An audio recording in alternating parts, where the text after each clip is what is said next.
Shalom and welcome to the Middle East Report. In this program today we have two very special guests. Both of them are Holocaust survivors, but also one of them was not only a Holocaust survivor but also went to Israel in 1948 and served with distinction in the Israeli Air Force. So from Holocaust survivor to defending Israel's skies, this is today's program.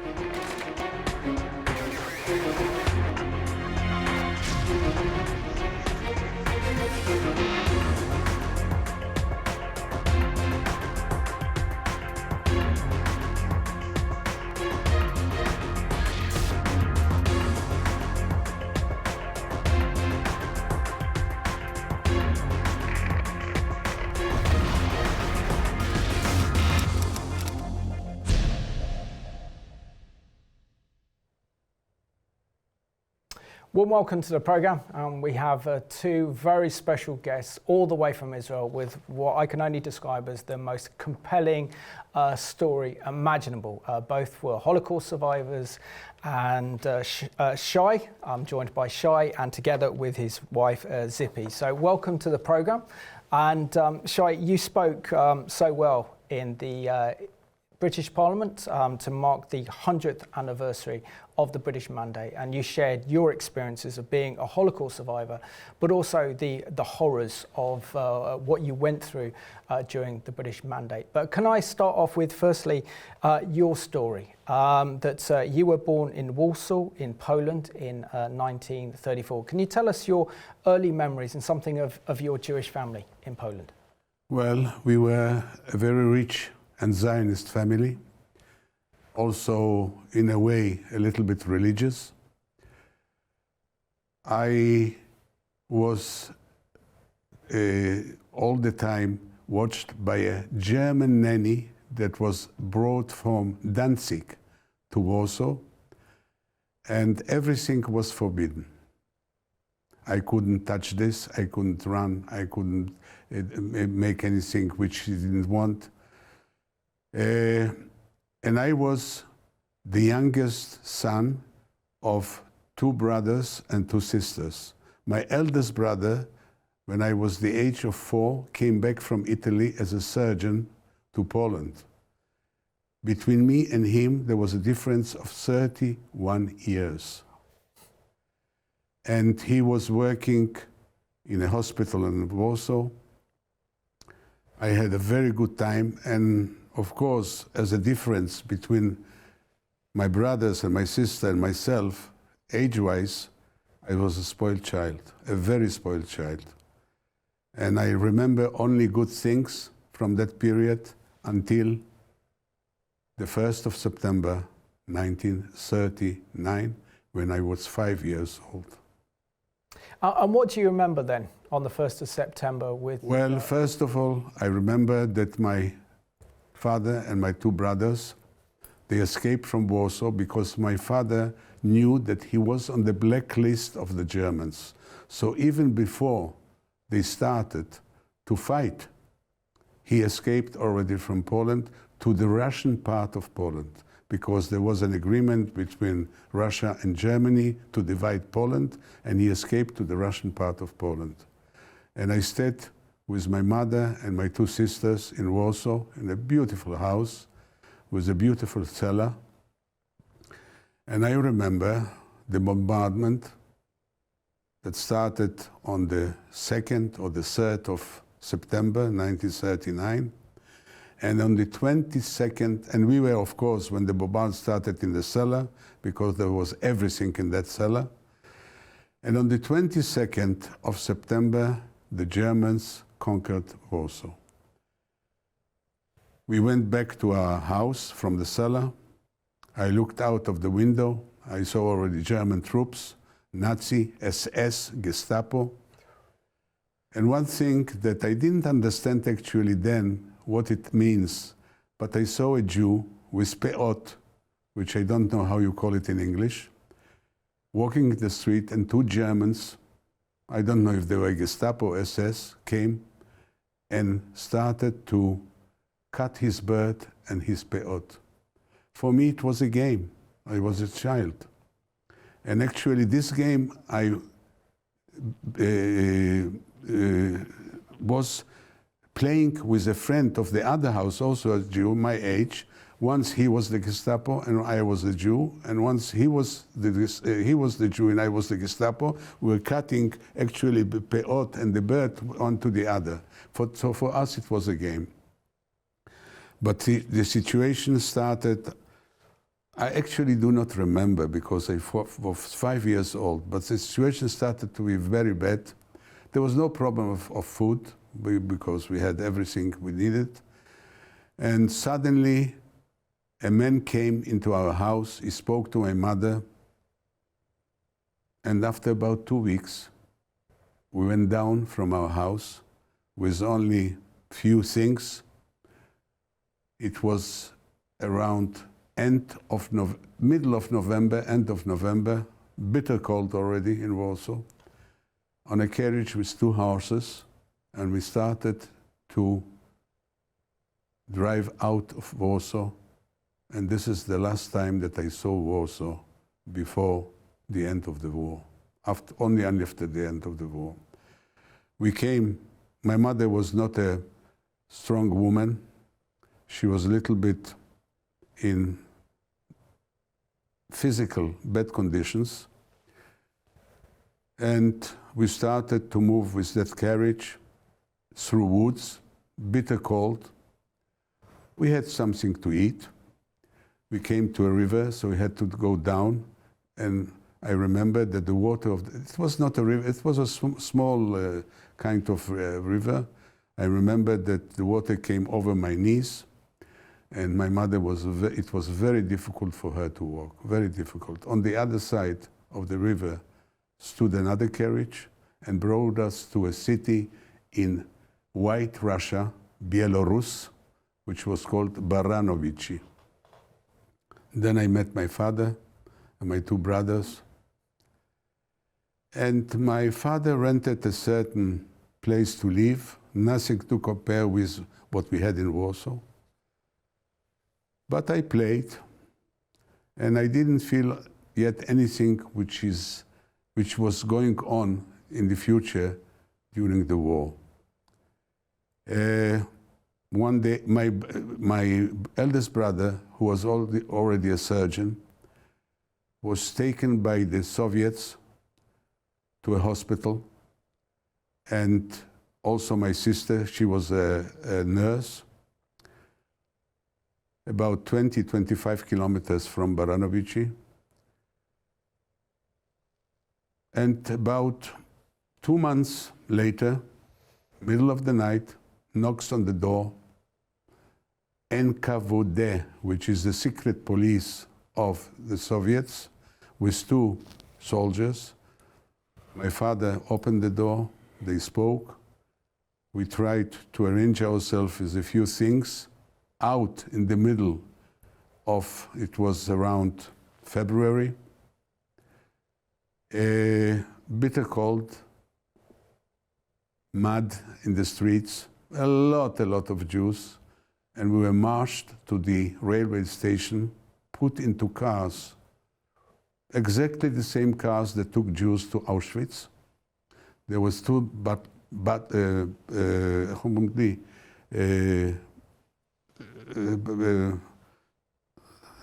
I can't remember, 2 kind of jars, one with water and the other one for your special needs. The doors were closed of those cars, and suddenly my father shouted like a lion, because my eldest brother, who was a surgeon, I don't know how he knew what happened to us, was standing on the platform. And this is the last time that I saw him, because he and my sister were murdered by the Nazis. We didn't know where we are taken, when the train will move, when it will stop. But I remember one thing, that then I started to have the 3 diseases which will follow all through the Second World War. Lice, hunger, and bitter cold. One of the stops of the train in the middle of a forest, people got down behind trees, and my mother, they didn't want to do her what she has to do in the car, no way. My brother and then his friends took her down, and suddenly, without any warning, the train started to move. All of the people jumped on the train, but my mother couldn't do it. And I was sure that it is the last time that I see my mother. I will never saw her again. But my brother and his friends jumped down like a sack of potatoes, took her and threw her into the car. And we were taken to Ural labor camp, because we were actually enemies of the Soviet Union by being Polish citizens. Huge barracks, no heating, temperatures minus 10, 20, 25, I don't remember, Celsius. All the people went in the morning to the hard labor, which was torf. I don't know if you know what's torf. It's a kind of coal, but instead of coal, it's usually you dig it out from the ground. And in the evening they came back. But my father, who actually saved our lives,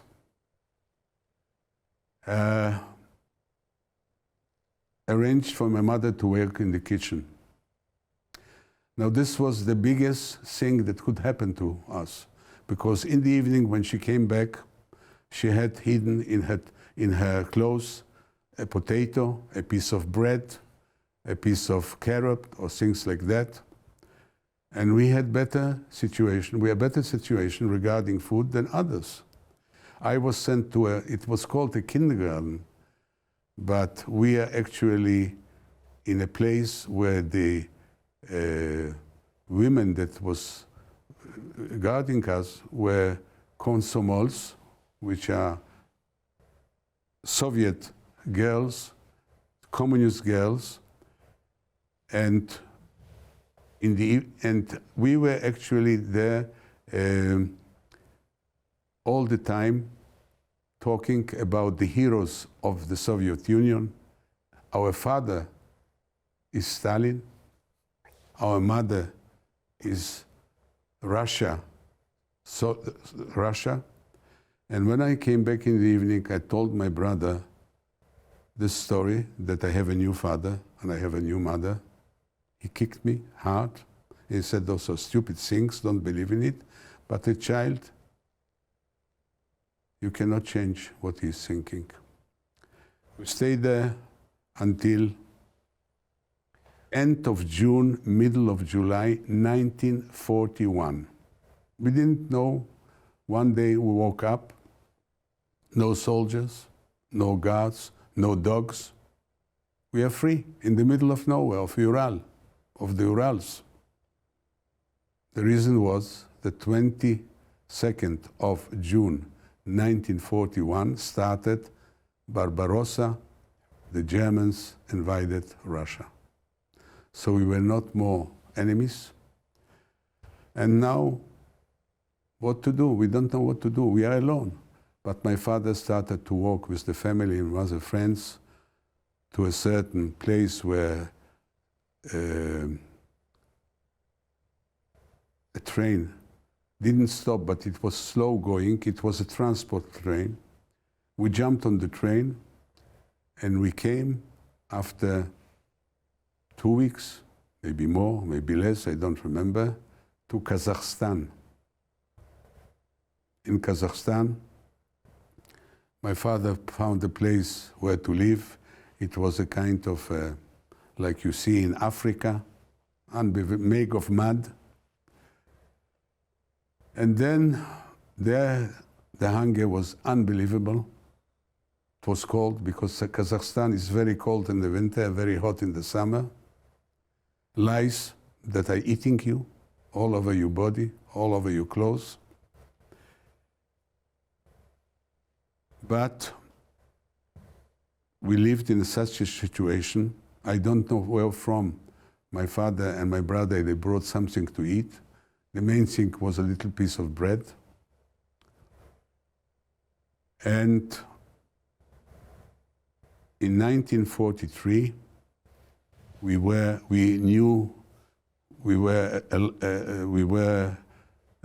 told the very bad news that my brother that stayed as a surgeon and my sister, they were murdered by the Nazis.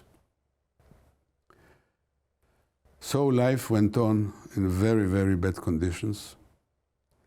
But my father got a job in a place called in Russian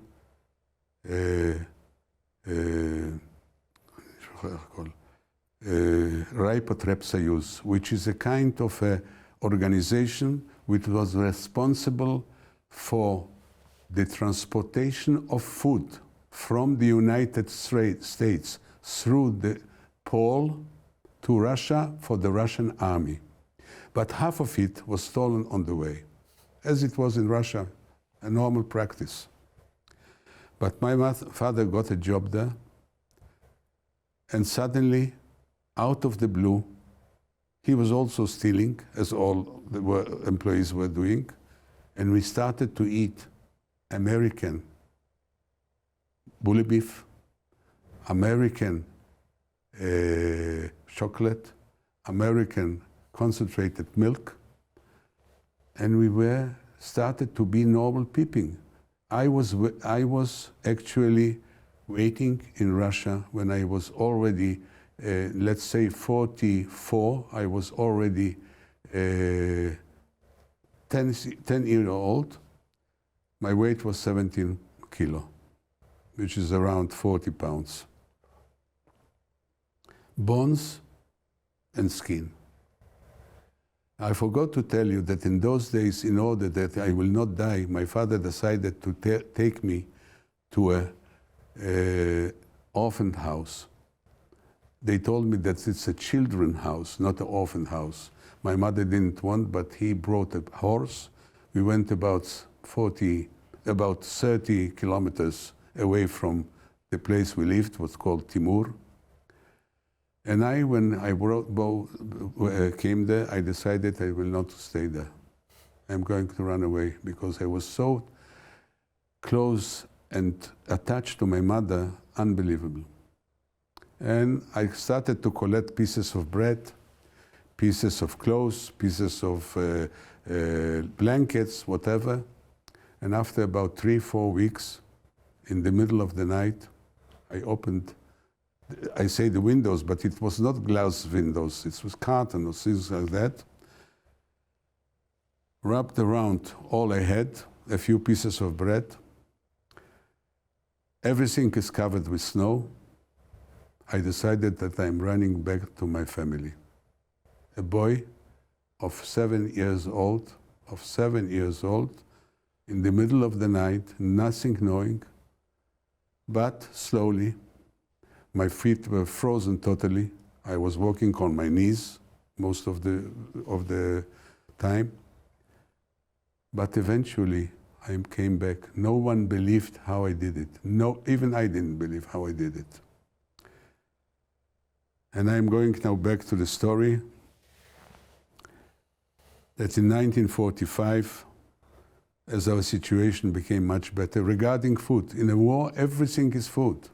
Nothing is more important than food. My father collected a lot of vodka bottles, which was also sent by the Americans through the Pole to the Russian army.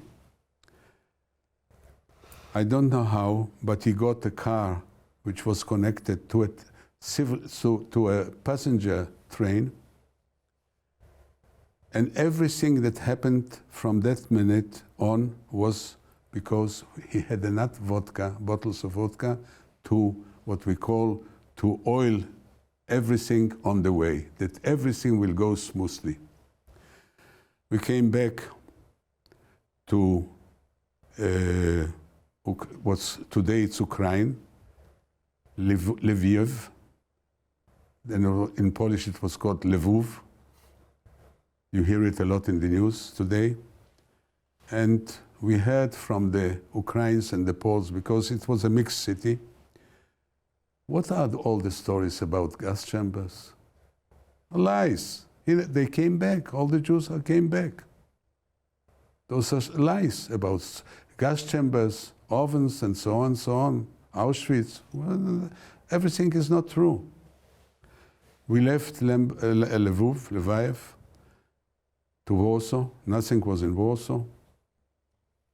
And then we found the first time joint people from the United States of America.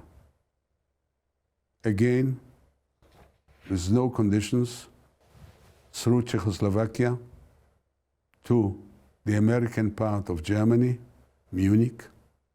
We got there in a settlement that was built for SS families that were thrown out from that place, and we took this place, and then started again my normal life. We had food, good heating, everything was fine. And then after 2 years, my father came with a big story, which we are going to Palestine. And he said, people are saying that what he heard, that it's going to be a ship, that the British will not stop it, because they are children, older people, and so on, so on. Again, on American tracks to south of France, a place called Bandol. 3, 4, 5 days we stayed in tents near, as I said before, Bandol. Again on tracks to Port Set, a little harbor. Huge ship standing there, black ship. That was the Exodus. Amazing. So after I went through all what happened to me through the Second World War, the last thing I had was Exodus. Well, the story of Exodus I'm not going to tell, because everyone can see it on the internet. But as I said in my speech, we came after a fight with the British Navy. We came to Haifa. We saw the mountain of Carmel, but we didn't enter Palestine. Back on army ships, we thought we are sent to Cyprus. 2 days, 3 days, 4 days, no Cyprus. South of France, they wanted us to disembark the ships, but we said no way, only back to Palestine. And after 4 weeks, in unbelievable conditions, against lies, hunger, everything you want, they couldn't convince us to disembark the ships. The ships went to the west, Gibraltar, Hamburg, and then to 2 camps, which was exactly camps like the Nazis said, but no ovens and no gas chambers. That was not. But dogs and everything you want. One was Amstau and one was Peppendorf. I was in Amstau. There I had Bar Mitzvah, 13 years old, according to the Jewish religion, until 1948, declared the State of Israel, back through Marseille to not Palestine, to Israel, living in tents for about 2-3 months, to Jaffa, Arabic house, and then I went the first time in my life. I was already 13 years, more than almost 14 years old. The first time in my life I went to school. Finished school, religious school, and I wanted to join the paratroopers, to volunteer to the paratroopers, but I got an invitation to exams to the flying school. I didn't know anything about flying or aeroplanes, only aeroplanes that bombed Warsaw. I went, I got through, and I was expected to do flying school. Incredible story. I have to bring your wife's story in as well. I really thank you for sharing that absolute remarkable story, Shai. And I want to bring in your wife, Zippy. Now, you guys have been married for a long time, 6 decades, which is incredible. You're also a Holocaust survivor as well, but you were born in Czechoslovakia in 1938. Can you share with us your compelling story? It's very difficult in such a short time. I was born in a city called Košice, which was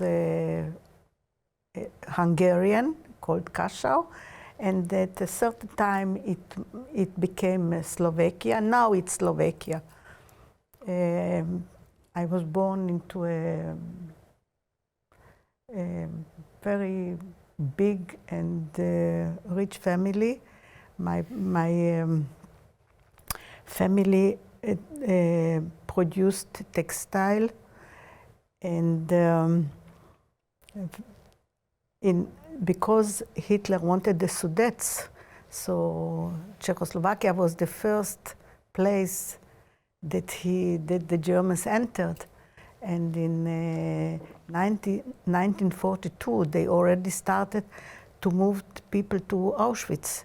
The Czechoslovaks were the first to go, but they started with girls from 16 on, and not married. As we were a privileged family, they didn't touch us, because there was a law that was called arizatia. It meant that you cannot have your business. It now belongs to the Czechs, the Slovaks, because they are Ari, the pure blood, or what they called. But because they don't know how to operate such a big business, they leave the family to continue to move. The business should go on. But my parents and my whole family, it was a family business.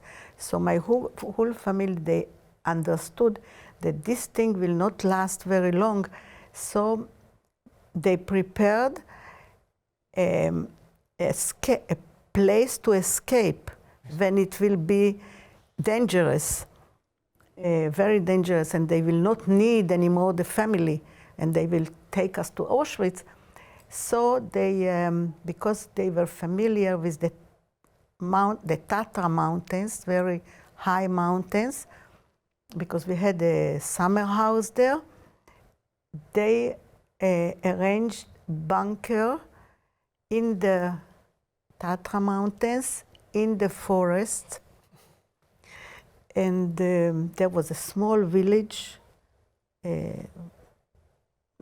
let's say a little bit lower from the place of the bunker, and we were staying there when the Germans were far, but the minute they say that the Germans are coming, then we ran up to the bunker and we stayed there.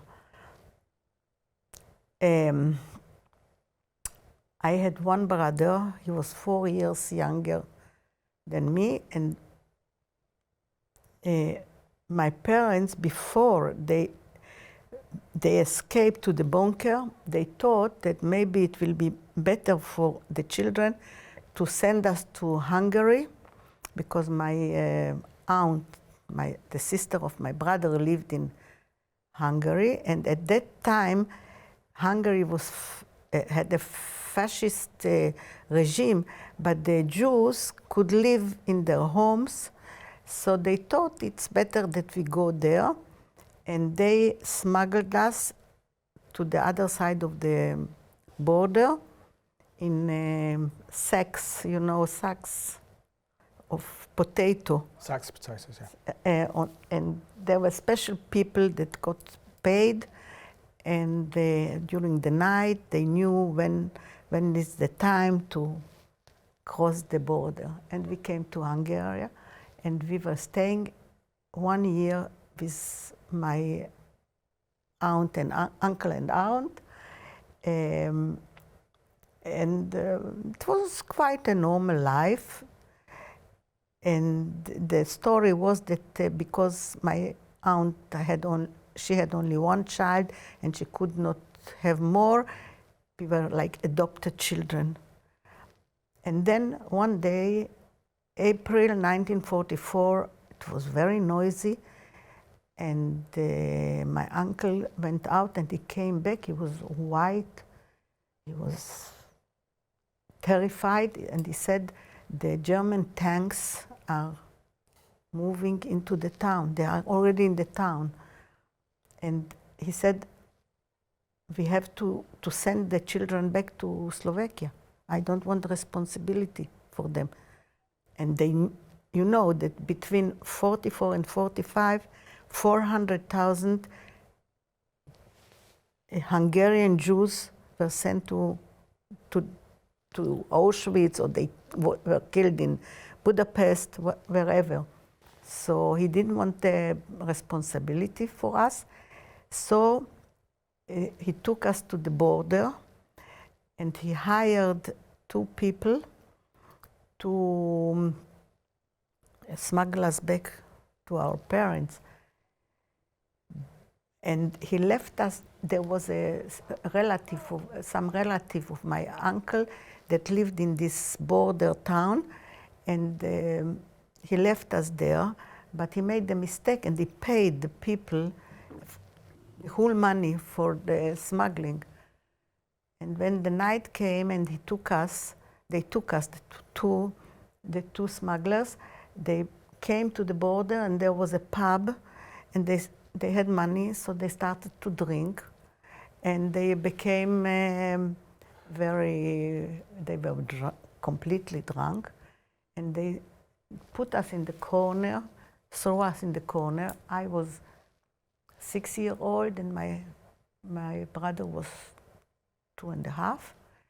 And there was a lady, a bar woman, and she came to me and she said, listen, they are going to kill you both. I put your brother on you here, and I open you a small door, and you go. I didn't understand so well. What does it mean, you go? But she put my brother here, and he was small, so he was not so heavy. And I started to go towards the lights of the small border town. And I remembered somehow, maybe, I don't know, it was a miracle. I remember how to get to the people, the uncles, the relatives of my uncle. And I arrived, I came there, and it was night, late, and I was knocking on the door, and they didn't open. A Jew didn't open the door, but I started to cry. So they opened, and they said, how come? I told them. So they took us in, they gave us food, and then next day, at night, they hired 2 other smugglers, and they didn't pay them. They got only part of the money, and they were told that on the other side, my parents will give them the rest of the money. And they smuggled us back to Slovakia, and immediately into the forest, into the bunker. And we've been there for almost a year. I don't know how to call it. No conditions. We were in a I don't know how it was a, like, how shall I describe it? Bunker? You know, in the ground, a bunker, and there was a small oven that you could heat water or something, but we had to be very careful because at this place there were all the time fights. There were the Russians, the Germans, the Slovak underground, Romanians, and all the time there were shooting, and it was you were in a hall in the middle of this war, but we as children, you know, I must tell you that a child in a war is not a child.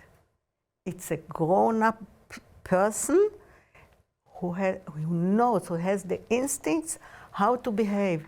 If they told us not to be quiet, it was quiet like in a cemetery.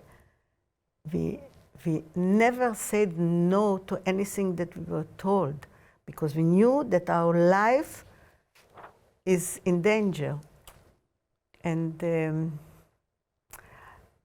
we survived because my mother, she had here a belt, and in the belt she had money. And with the money, she hired from time to time a man from the village, and he brought us potato, little food. But the big miracle was that a horse died, a partisan, I don't know, his horse died, and they gave us some of the meat, and this saved our life because my mother cooked a little bit. And also,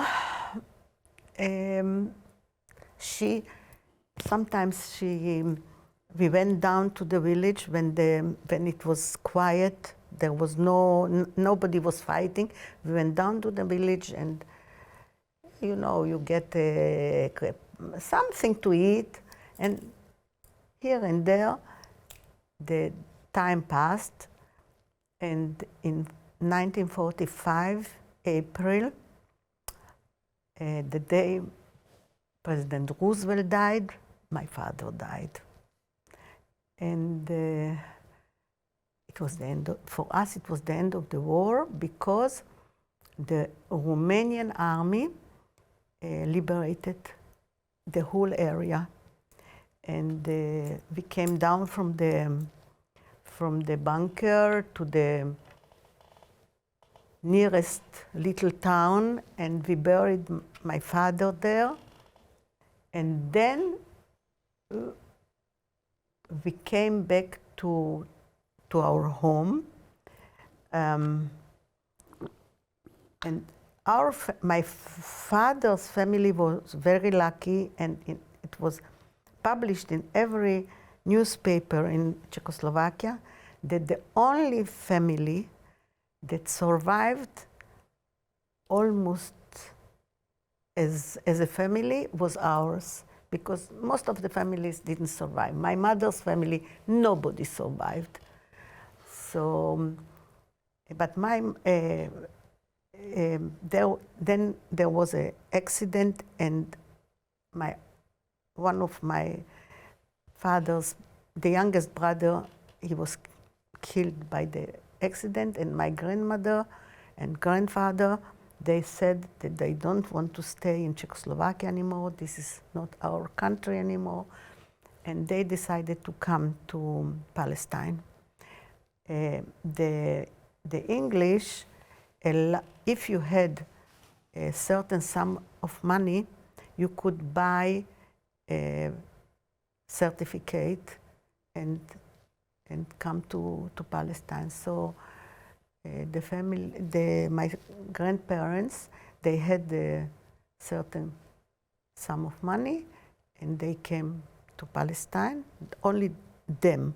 We stayed in Czechoslovakia. My mother was a widow, a young widow, 33 years old, with 2 little children.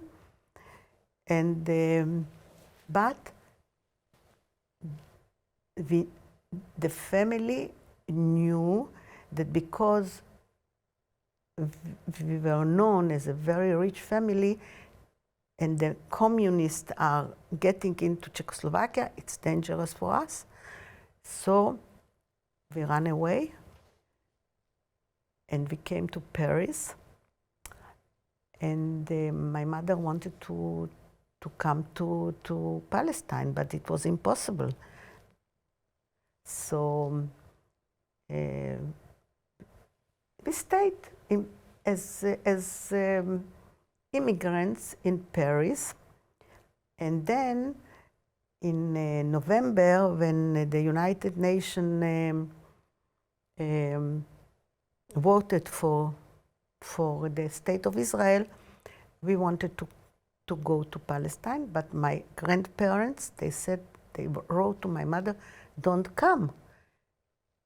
There's going to be a war, and the Arabs will kill all of us. They didn't believe that there is a possibility that 700,000 people will win a war against millions of Arabs. So we stayed in Paris, and in 1948, after the State of Israel was established, in August, we went to Marseille, and we came to Israel. We were not in bad conditions like Shaya. We didn't go to the tents because we had my grandparents, and we came straight to their home, so we were welcomed. And we started a new life. It was difficult because my mother, she didn't know anything to make money because she was a housewife in a wealthy family. But she had a little money, and somehow she managed. We went, and she didn't marry, and she got in a very young age breast cancer, and she died at the age of 56.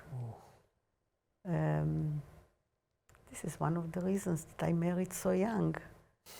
And after we married, I must tell you that we never spoke, not in my mother's home and not in our home, about the Holocaust. We didn't want to raise our children under the memories of such times. We wanted a healthy, happy, laughing family, and that's what we did. Amazing. Until I think it was after Eichmann's trial that people started to talk about the Holocaust. And many things I started to tell my children, but slowly, you know, here and there. And I tell you the truth, I don't like to speak about these times. There are many things I didn't tell you, because then it's a short time, and there were many very cruel things that I Yes, saw, and Imagine. but I don't like to talk about them. And also, I didn't want to talk with others, people who were not there, who don't understand, because I went to school, and the girls were laughing at me.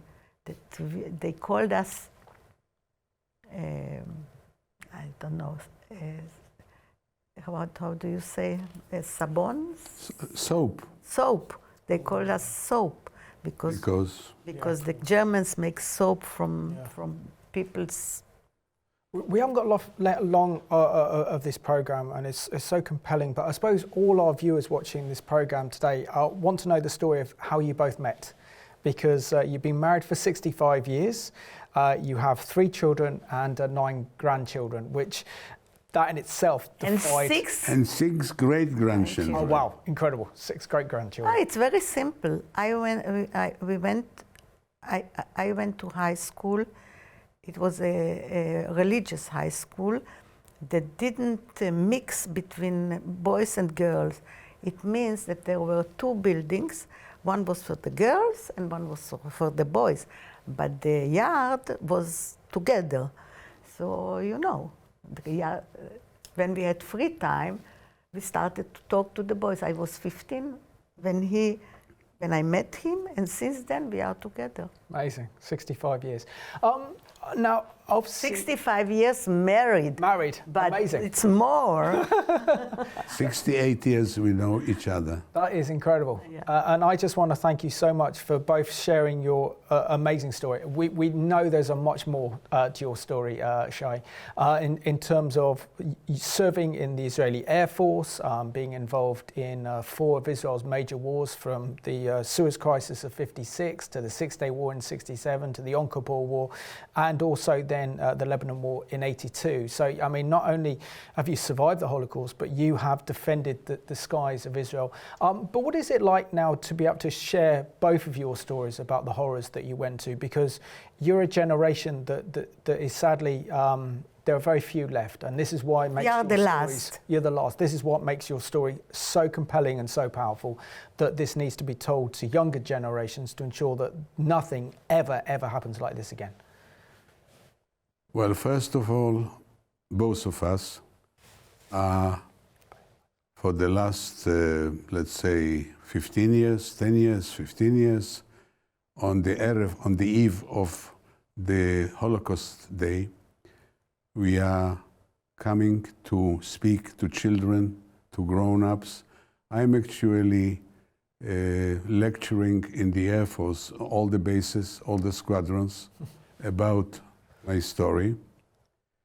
And I tell them always that my happiest day in my life, I'm a little bit excited, was when I got my wings and my rank.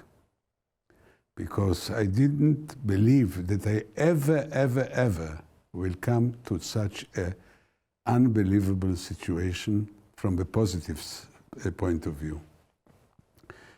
And you know, we married in the 56 Suez Canal War. I got 2 days for the marriage and came back to the base in order to fly. I flew in the Air Force around over 3,000 flying hours. From them, about 1,500 operational. And up to this very day, my second home is the Air Force. My second home is the Air Force. I am very close to all the Commander-in-Chief of the Israeli Air Force. Actually, 3 weeks ago, we had in our house for dinner the 2 last commanders of the Air Force with their wives. And once a month, I am briefed what's going on by Air Force commander, by the CNC of the Air Force. Of course, I cannot talk about it. And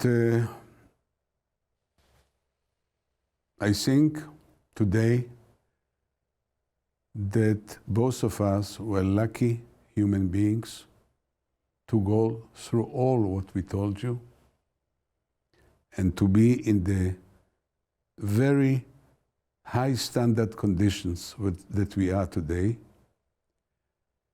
And we hope that our children, great-children, grand-grandchildren will grow up with the same spirit to love the country, because I personally cannot understand a Jew that does not live in the state of Israel. I cannot understand.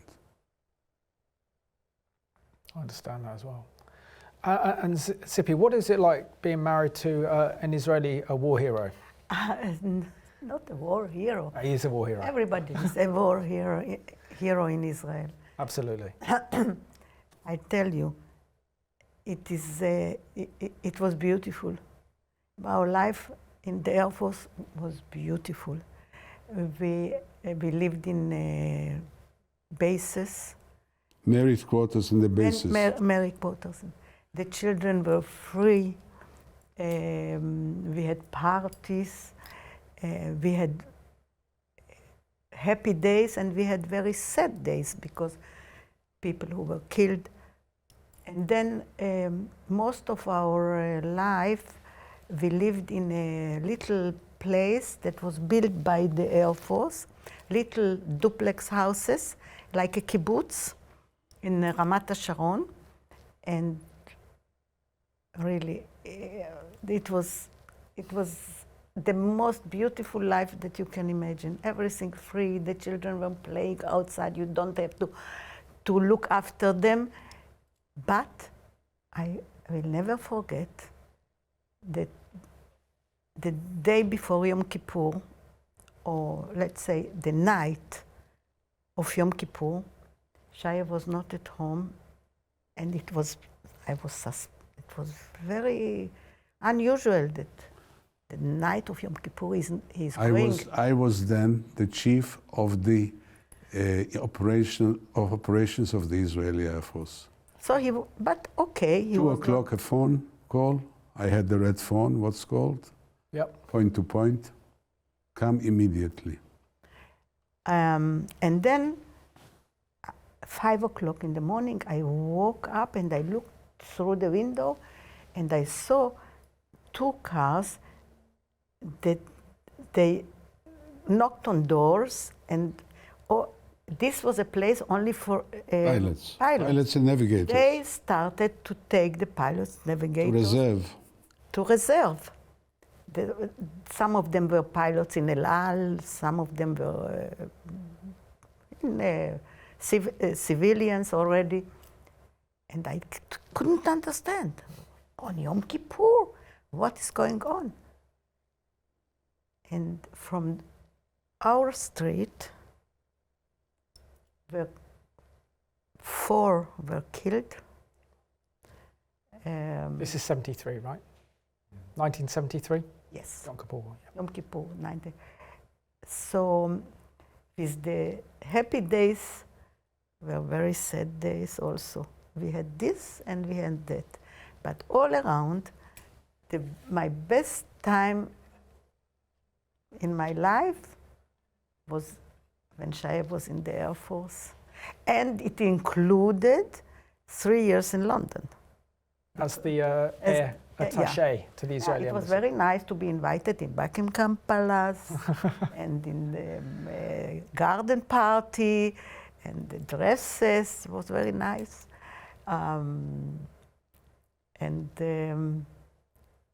After he got out of the Air Force,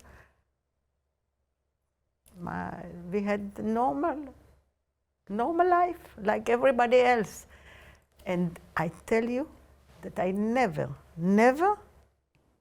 for years, I never was thinking about the Holocaust. When I read something about it, I didn't want to read it. I put it away. I didn't want to. Only the last, as Shai said, 10, 15 years that suddenly my children said, You cannot do it. You are the last generation. You have to talk. So I talk, but sometimes I'm not telling everything. Can understand. But we're down to about 2 minutes left of the program, and Shai, just want to bring you here as well. What is it like knowing that you've gone from being a boy in the Holocaust to actually flying in these incredible Israeli aircraft, particularly the F-4 Phantom, and knowing that you did your part to defend the one and only Jewish state? So from a position of helplessness to a position of attacking and defending the only Jewish state in the world. Well, you know, even in the war, when you fly, when you fight, you don't think about being killed or something. The minute you enter the cockpit, the only thing you think about is to fulfill the mission. That's all. You don't think about being killed, being injured. It doesn't interest you. But all around, I was always thinking that I have to give everything that I can in order to protect my country. And that's what I did. Zippy and Shai, I just want to thank you so much for being my special guest on today's Middle East Report. This has been one of the most special recordings that I've done in over 10 years in broadcasting this program, and it's a great honor not only to meet you both, but also to share in your absolutely incredible, remarkable story. And I want to thank you for watching this very special Middle East Report at home. These are first-hand testimonies of how horrific the Holocaust was, but then to go from being Holocaust survivors to defending Israel's skies is just such an incredible, amazing story that we salute all those that serve and have served in the Israeli Air Force and the incredible work they do. We need to keep them in our prayers and remember that they're doing a special job in protecting the Jewish state. So I want to thank you for watching this week's Middle East Report.